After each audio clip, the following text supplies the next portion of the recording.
আসসালামু আলাইকুম। Breaking news, সব কালো আইন বাতিল করা হবে এই বলে হুঁশিয়ারি করলেন ডক্টর মোহাম্মদ ইউনূস। আজকে সন্ধ্যা 7:30টায় তিনি লাইভে আসেন এবং জাতির উদ্দেশ্যে একটা ভাষণ দিয়েছেন। তিনি বলেছেন, সন্ত্রাস দমন এবং আইন ও ডিজিটাল সাইবার নিরাপত্তা আইনে দায়েরকৃত মিথ্যা ও হয়রানিমূলক মামলাগুলো প্রত্যাহার করা হচ্ছে। সাইবার নিরাপত্তা আইনসহ বাংলাদেশে বিদ্যমান সব কালো আইনের তালিকা করা হয়েছে। অতিসত্বর এসব কালো আইন বাতিল ও প্রযোজ্য ক্ষেত্রে সংশোধন করা হবে।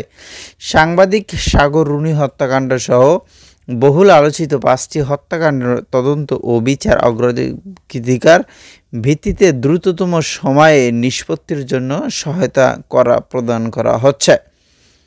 তো ডক্টর ইউনূস আরও বলেন যে আয়নাঘরগুলো বন্ধ করে দেওয়া হয়েছে, সেই সঙ্গে বের হয়ে এসছে ফ্যাসিস্ট হাসিনা সরকারের গুমের শিকার ভাই বোনের কষ্ট ও যন্ত্রণা গাথা। এ সময় তিনি বলেন, ছাত্র শ্রমিক জনতার বিপ্লবের মূল লক্ষ্য ছিল গণভবন, এটা ছিল স্বৈরা শাসকের কেন্দ্রবিন্দু। এই সরকার বিপ্লবের প্রতি সম্মান দেখিয়ে গণভবনকে বিপ্লবের জাদুঘর হিসেবে ঘোষণা দিয়েছে।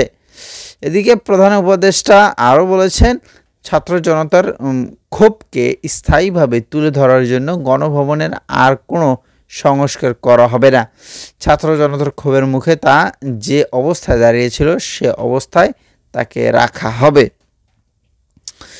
এদিকে তিনি আরও জানিয়েছেন যে আপনারা দেশের স্বাধীনতার পক্ষে, সার্বভৌমত্বের পক্ষে অবস্থান নিয়েছেন, দেশ গঠনেও আপনারা সবার আগে এগিয়ে এসেছেন। বিগত জুলাইয়ে শুরু হওয়া গণঅভ্যুত্থান, বন্যা নিরাপত্তা প্রদান ও অস্ত্র উদ্ধার সহ কার্যক্রমে আপনারা সফলভাবে দিনরাত কাজ করে যাচ্ছেন। সরকার ও জনগণের পক্ষ থেকে আমি আপনাদের প্রতি কৃতজ্ঞতা জানিয়েছি। তিনি অনেক ধরনের কথা বলেছেন এবং তিনি শ্রমিক ভাই